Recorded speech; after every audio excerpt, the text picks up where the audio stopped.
Hey guys, and welcome to a new video on how to do. Today I will show you how to add overlay in DaVinci Resolve 18.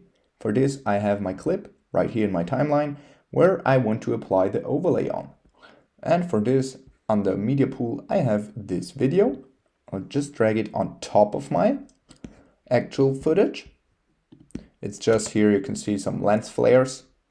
And now, if you want to use it as an overlay, you have to cut it to the length of your actual clip. Then select it, go over to Inspector, Video, and under Composite, change the composite mode from normal to Add.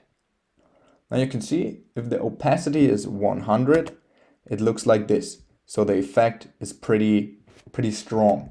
For me, for example, 65 I think is enough. Let's play it again.